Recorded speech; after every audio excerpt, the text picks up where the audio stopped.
Mio nome è Tommi Avicolli Mecca. And if anybody understands Italian, you know what I said. If you don't, well, you don't need to know.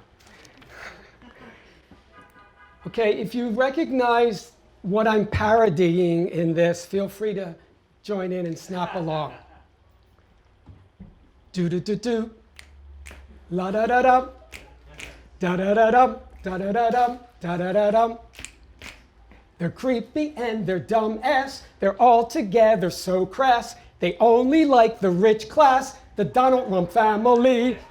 They got some shady dealings. They got some shady wheelings. They hate, they know election stealing. The Donald Trump family. Do-do-do-do. Collusion. Do-do-do-do. Obstruction. Do-do-do-do. Do-do-do-do. Do-do-do-do. Collusion. So put your best white hood on, a MAGA cap you toss on. We are gonna pay a call on the Donald Trump family. Do-do-do-do.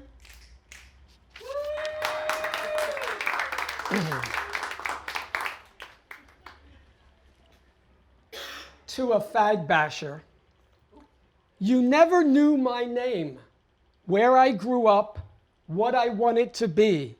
How I felt when I dug my hand deep into the dirt that Papa got from the city dump and poured into that cinder block box he built and called a garden. How I kept pieces of paper with poems, pieces of stories, pieces of myself hidden in my drawer. I didn't want anyone to know who I really was. You knew. I was a freak, a guy in drag, something to be ridiculed, beaten, raped. You pursued the hunter after his prey. What would you have done if I hadn't gotten away from you? I woke up from another nightmare last night. I was running down that road. I was running for my life.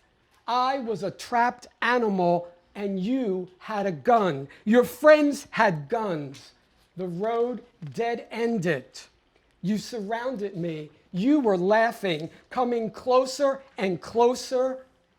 I woke up out of breath, sweating, shaking, 3,000 miles from where we were that night.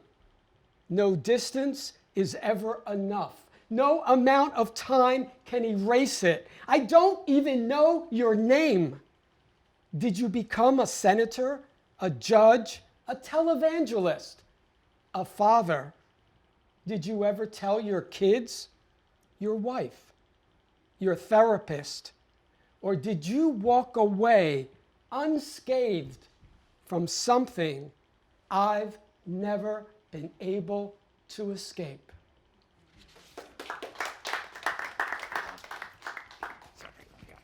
Technology. Okay.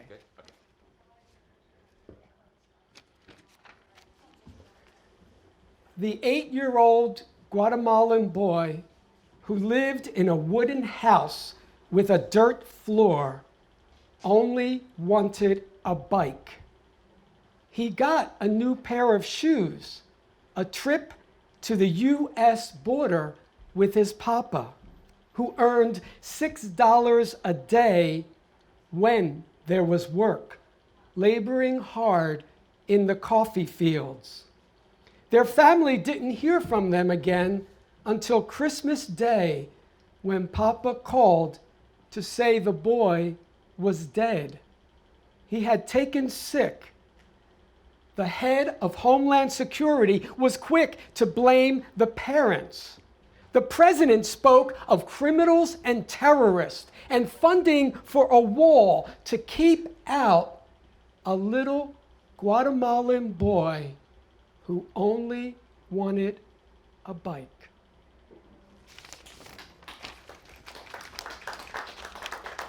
Unfortunately, that's a true story, as is this one I'm about to read.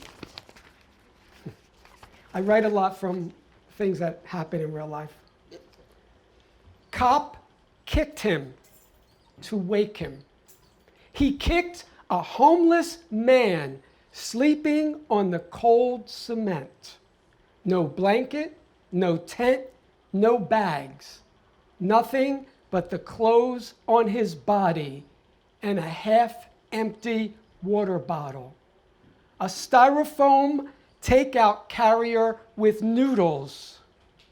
The cop's partner stood silently beside him, looking bored, checked his phone.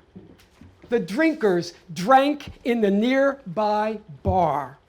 Their laughter spilled out into the street.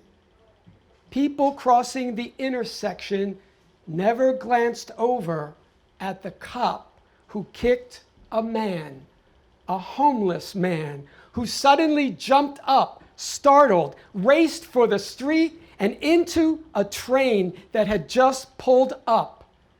Its doors quickly shut behind him. The cop shouted something.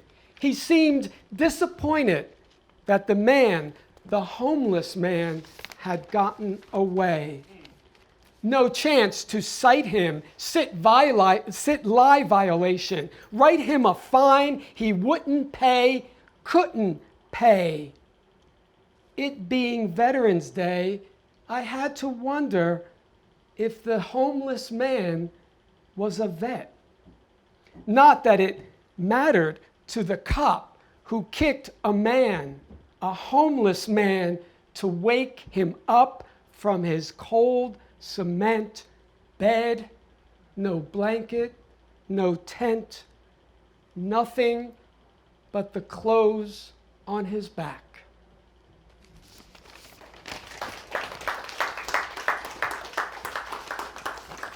Iris Canada, for people who may not know, was an African-American woman who lived in the Fillmore for almost 50 years.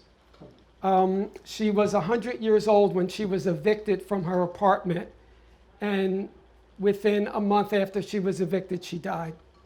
I was part of a team of people that worked really hard for a year and a half to stop her eviction. And I came to know Iris very well. And this is for Iris, who, if she were alive today, her birthday is this month, July. So I offer this up to her on her birthday. I'll try to get through this without crying. She just wanted to go home. Just wanted to sit on the red couch in the living room, watch her favorite programs, the dozens of photos on the table and walls, the paintings her husband did. Half a century of memories in that old apartment in the Fillmore. The sound of the jazz clubs, the laughter of the people she used to know were always with her as she lay in the hospital, her heart racing. It wouldn't stop racing. The court condemned her, though she wasn't guilty. Sheriff changed the locks so the owners could condo convert, make more money. She took sick after they evicted her, moved her things while she was in intensive care. Everything she owned, all the photos, the paintings, but they couldn't erase the memories. It didn't matter that she was 100 years old. Didn't matter that she was one of the last black people on her block in a city whose black population is down to 3%. Didn't matter that she died just wanting to go home.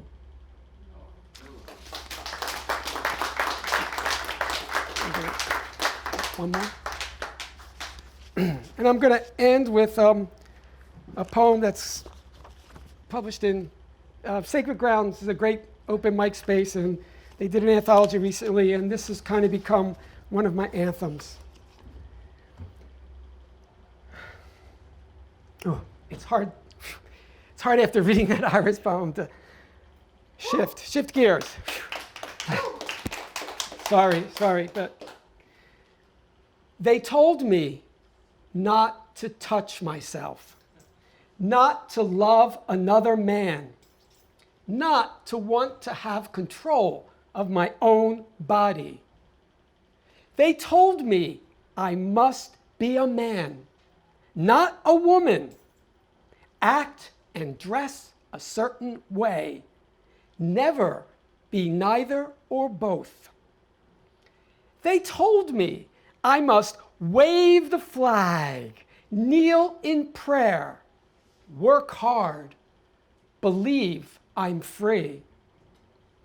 They told me never to speak up, never challenge anything, because this is the way it's always been.